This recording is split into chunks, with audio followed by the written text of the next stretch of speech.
Hello everybody, my name is Keeley and welcome back to my reading nook.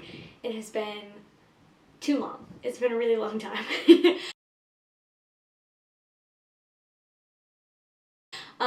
What happened was I ended up taking my finals week off, and then I went home for the holidays and time got away from me. So I had hoped to have this video much earlier, but I ended up waiting until I came back to my apartment, which is like where I live most of the time.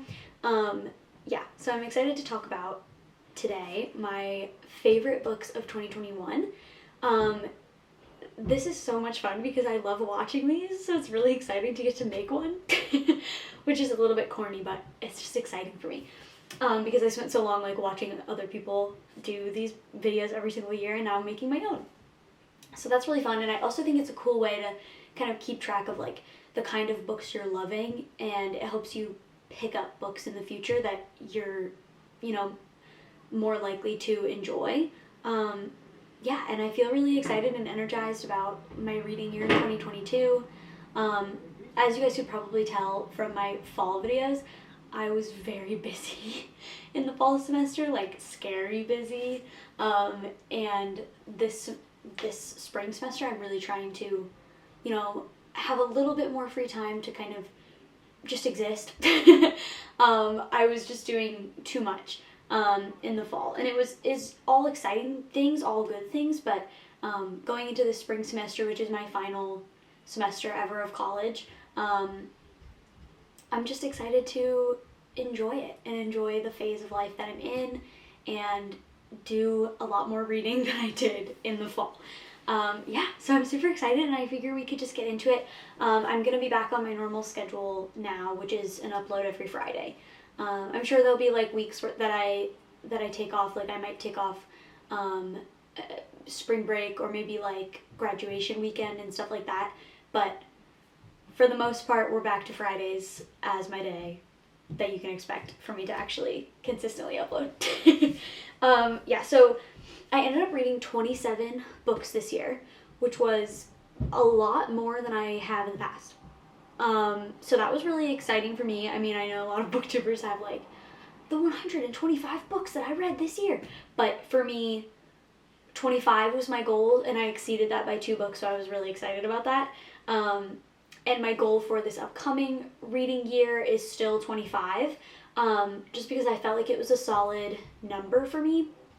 But I also added in like a secondary goal, which is to be more consistent with my reading. So some time would go by where like I wouldn't be able to complete a book in that month.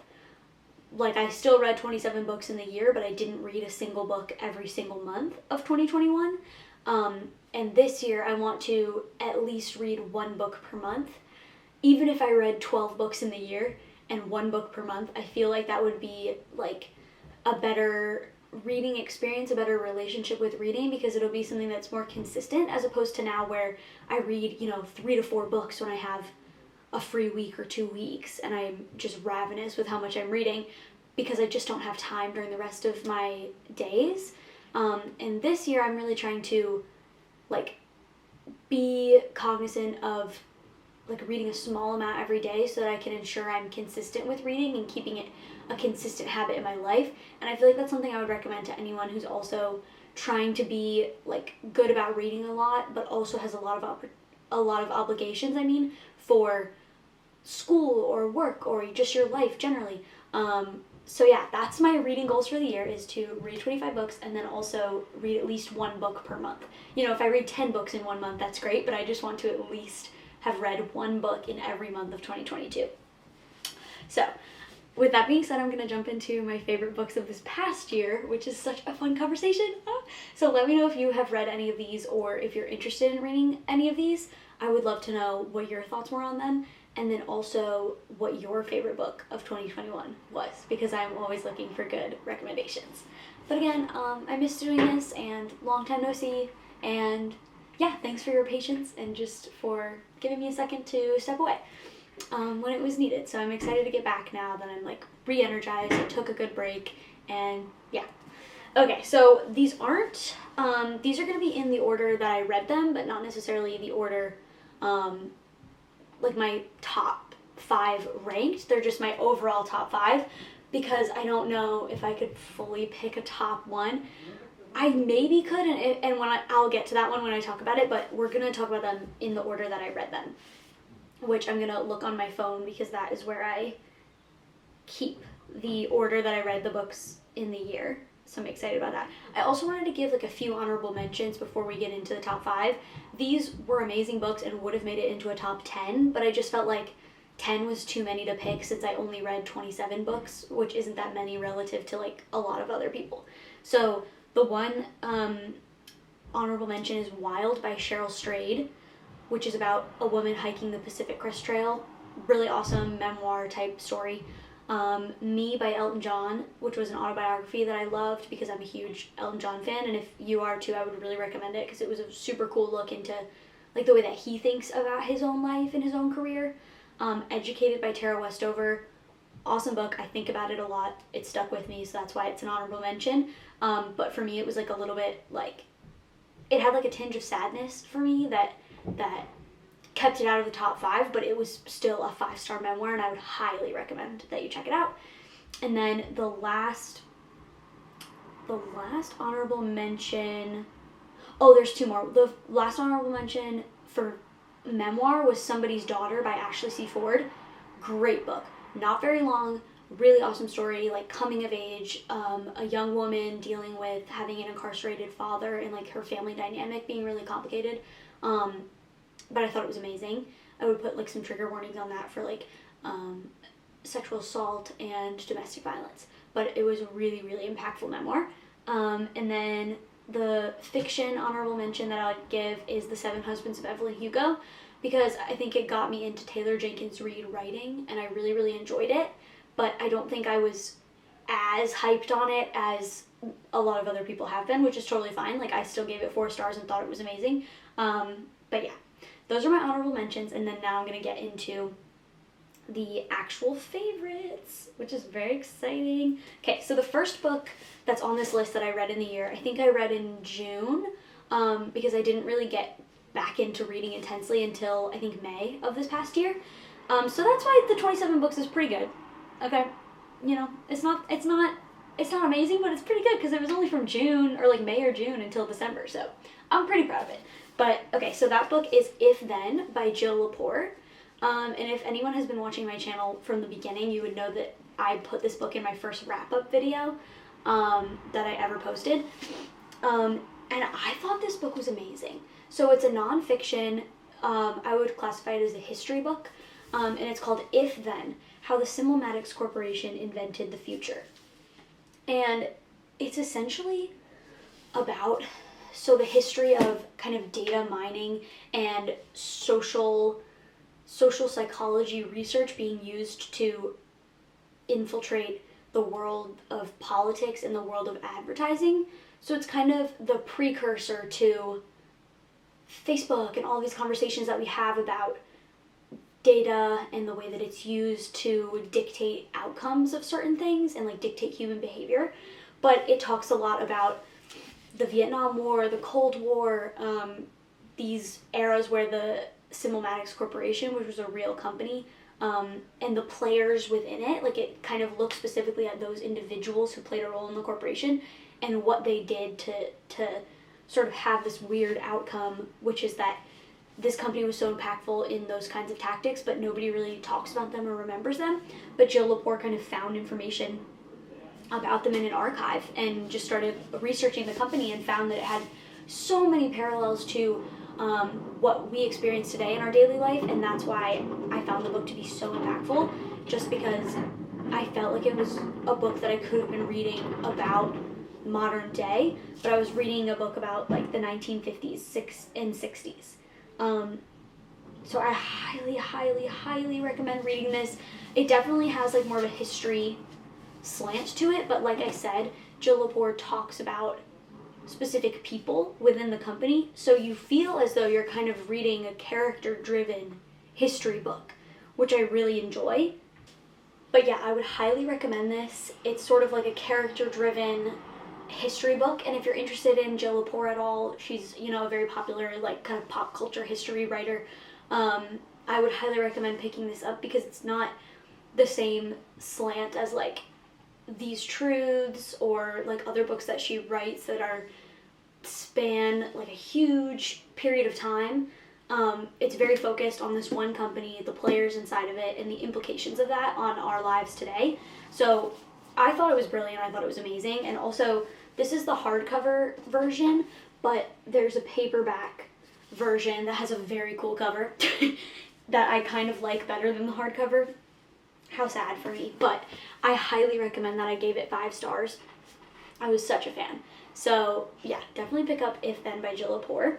The next book that I finished that is on this list is Beach Read by Emily Henry, which is a big surprise for me because I'm not a big romance person. Like, I don't read romance books really ever. I read 2 in the whole year of 2021. One of them was like a 2-star read, and then one of them was this, which was a 5-star for me. And I felt like that experience kind of showed me that I like a romance novel that would still be a novel without the romance component. I like it when the characters have their own things that they're working through aside from the romance plot line, if that makes sense. So I like for the romance to almost be like a fun addition to an otherwise interesting story. And that's what I felt with this book as well. I also think this has something to do with the fact that I literally read it on the beach. So the vibes were just perfect when I was reading this. I think I read this in July or August. And it's basically about these 2 authors, Augustus Everett and January Andrews, I think. And January writes like fluffy romance novels, and Augustus writes like intense literary fiction. And they kind of were old rivals when they were in their writing program in college. And January is working through some things after the death of her father, and she ends up going to this beach house on Lake Michigan that he owned, and finds herself living right next door to Augustus. So they're kind of seeing each other for the first time in many years after school, and they're both, you know, going through some bigger things, and you watch them kind of work through things on their own, but then also work through things together. And there's like a really interesting subplot about cults. So it's things like that that make it set it apart for me from like other romance novels, but I thought it was just so much fun. I thought it was obviously fluffy and like feel good, but it had just enough real substance to make it worthwhile for me. And I also think I'm from Michigan originally, so just having a book set in a lake town, the beaches of Lake Michigan, like really hit home for me, and I was like, oh my gosh, this is just the most amazing thing ever. But yeah, I highly recommend Beach Read by Emily Henry. You don't have to read it in the summer. I just had a friend read it in December, and she absolutely loved it as well. So I thought, like, for a little bit, I was kind of like, did I only love this so much because I read it in the perfect setting? But I really don't think so. I think it was just really good on its own. And then I'm interested in picking up People We Meet on Vacation, which is another Emily Henry book. And then she's coming out in May with a book called Book Lovers, which, I mean, hello, can we say on brand? It's extremely on brand for me.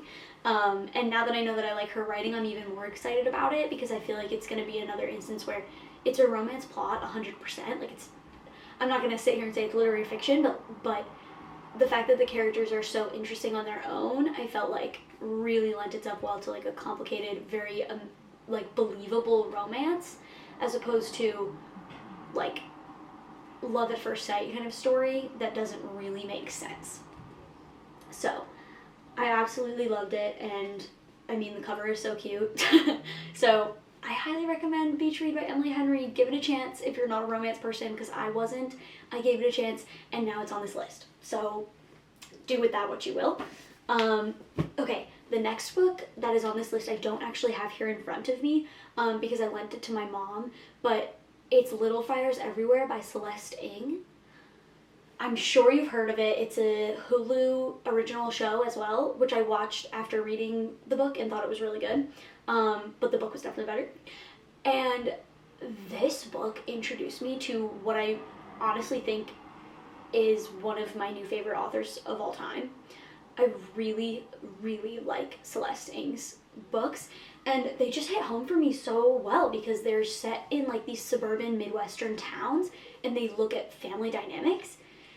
And that's like, I'm from the Midwest and like love reading books about family dynamics and things like that. So Little Fires Everywhere is set in Shaker Heights, Ohio, which is like a very like, it's like a very put together white picket fence type of suburb, and it follows these two different families.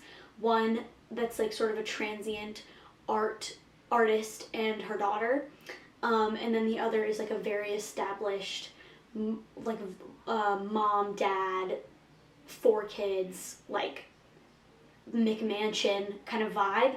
And the children interact and you watch their interactions. You also watch the parents' interactions, both with each other and with their children.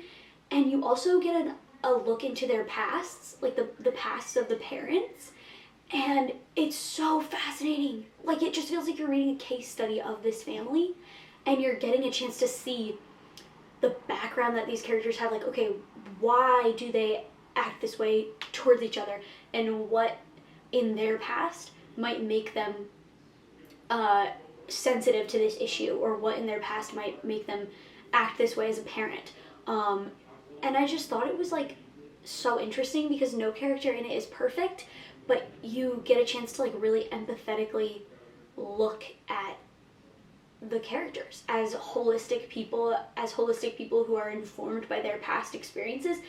And I just thought it was amazing. I can't even, like, I literally loved this book so much, and I loved Celeste Ng's writing so much. I'm just learning that I really love contemporary fictions that are about family dynamics, because I just find them so interesting and relatable, and even in the ways that they're not relatable, I can picture this being a real situation. And they're just so good. So, highly recommend Little Fires Everywhere by Celeste Ng. If I had to pick a favorite book of the year, it would be that book. Again, this list isn't ranked, but if somebody was like, you have to pick a favorite, it would be Little Fires Everywhere by Celeste Ng. I really hope that she writes more books, because I just think she's incredible. Like, what she does with characters, I can't even. It's literally incredible. So if you have not read Little Fires Everywhere yet, I highly recommend it. It's pretty short and easy to get through. It just flies. Yeah. I just think it was so good. And it's one of those books where you're like, I can't fully explain other than what I've already said about why it worked so well, but it just did. It's just one of those books where everything comes into place and works so well for you. And, you know, obviously some books work for some people and don't work for others, but I would really encourage you to give it a try, even if you're not typically like a contemporary fiction kind of person, because I hadn't read a lot of it beforehand, and now I'm finding it might be one of my favorite genres. So, highly recommend that one. Yeah. And then the next book that I picked up that's in my top 5 of the year is Shirley Jackson's The Haunting of Hill House. Now, this book is not very long, but it is so interesting. It's about a woman, it's about Eleanor, a woman who gets called to this haunted house called Hill House, and it's a mansion, like, kind of in the woods, and she's been invited by this doctor who is, like, a scholar of haunted houses, basically, and he's invited these 3 individuals who he thinks have, like, the potential to have those, like, he thinks there's things about their past that could make them more likely to experience supernatural occurrences in this house, and he's rented the house for the summer. He wants these people to come so that he can kind of keep track of what happens and write a book about it. So it's Dr. Montague and Eleanor and Luke and Theo, and these 4 individuals live in the house over the summer. And I love Shirley Jackson. I love We Have Always Lived in the Castle by her. She just has this way of writing really creepy thriller books that are off-putting but not horror books. And I'm not a horror book person. I don't like reading about gory things. but I love sort of just the eerie atmosphere, like when you're reading when you're reading a book in the fall and it's like very Halloween-y. I love that. And I also would recommend the Netflix show Haunting of Hill House. After reading the book, it is nothing like the book. It's like maybe a little bit like the book, but it's not really like similar. So you could read the book after watching the show, which is what I did because I watched the show like 2 years ago when it came out. But it was amazing and the book was amazing, and they're inspired, like they're closely tied but not exactly. Yeah, I just think the writing in it was so good, and also the fact that the house is like a character on its own. The house is like almost anthropomorphized to be taking actions against its inhabitants, if that makes sense. And so the way that they talk about the house is extremely spooky, and the way that she talks about their experiences in it is like so creepy. And it's not like cliche, it's not like a ghost story, you know? It's not like they're saying like, oh, there's these, you know, whatever, I saw the ghost of a Victorian child in a nightgown in the hallway, you know what I mean? Which is still creepy and great, but it's really unique, and the way that she establishes the creepy vibes is super unique. And I felt like just of the creepy sort of Halloween books that I read this year, this was by far the best one. And I also feel like it was one of my favorite like modern classic type books that I read this entire year. So yeah, definitely keep it in mind when you get around to the fall time. I do feel like it's best read during like October, but I mean really anytime if you're wanting some spooky vibes, I highly recommend. And it's, again, like not long at all. I think it's under 200 pages, so it wouldn't take you that long, but it's really impactful. So yeah, that's The Haunting of Hill House by Shirley Jackson. And okay, so the last book that's on this list I read like post Christmas, so it snuck in at the very end of the year, but definitely for a good reason. And that is Edith Wharton's Ethan Frome. And I look confused, because I am kind of confused that this made it on the list, because when I picked it up, I was just not expecting to be that impacted by it. I don't know, like it's a super short book, and it's almost like a novella, because it's literally like under 150 pages, but it had such perfect bleak winter in New England vibes that it just did something right for me. It did something super right. And it was first published in 1911. And I just find it so crazy again and again when I read classics that something written so long ago can feel like so enthralling and exciting still today. It's kind of, I could picture this one really easily in my head like a movie, because you don't really see them over a crazy amount of pages. Like it did really feel like a short amount of time that you spent with the characters, but the themes in it were so impactful. So it's basically about this man, Ethan Fromm, and I believe it's set in Massachusetts. I think it just says New England like more broadly, but it's about Ethan Fromm, who's a farmer in New England, and it's about the story of him dealing with his wife, Zena, and their complicated relationship, and then the complicated relationship that he has with Zena's cousin, Maddie. And also just the complicated past that he has with his own family and his life in like as sort of a poor farmer living in a really harsh landscape. I don't know how to even explain why it's so good though. Like that plot sounds very much like, alright, sure. But I think it's something about the way the story is told. Like you're hearing it in sort of flashbacks. I feel like the best way to describe it is by reading the very first page. Okay, so this is the way that the book opens. I had the story bit by bit from various people, and as generally happens in such cases, each time it was a different story. So the narrator is not Ethan Frome. The narrator is someone who's visiting in town and is hearing little pieces of gossip about Ethan Frome, and so you're kind of like, I'm feeling nosy. Like, I also want to know what Ethan Fromm is about and, like, what his story is. And then you you see the narrator start to figure out, okay, what of this gossip is true and what of it isn't, and what's the real story behind Ethan Fromm as they start to have interactions with Ethan Fromm themselves. Yeah, okay, it is set in Massachusetts. Starkfield, Massachusetts, which is not very subtle. Miss Edith Wharton, not very subtle. It's just this extremely stark landscape of, like, the dead of winter, and it's, like, all about the snow and like, how these people's lives are dictated by nature around them. And I also felt like the nature imagery was amazing. I would be super excited to hear what you guys thought about any other of Edith Wharton's works, because I've heard that this is people's favorite, but also, obviously she wrote The Age of Innocence, which is incredibly famous, so I would be very excited to give it a try, at least, after having such a great experience with this one. Let me see. Yeah, so this is like a quote that was underlined by whoever had this copy before. I bought like a used edition, and I just love doing that sometimes because you can see like where other people underlined in their books. But this paragraph, I feel like, really describes what I'm saying about the writing being like really captivating and just like bringing you in, and you almost feel like you're reading like celebrity gossip, or not celebrity, but like town gossip, where you're like, everybody knows a little something and you're kind of picking something up from different people, and it really scratches that itch of like nosiness.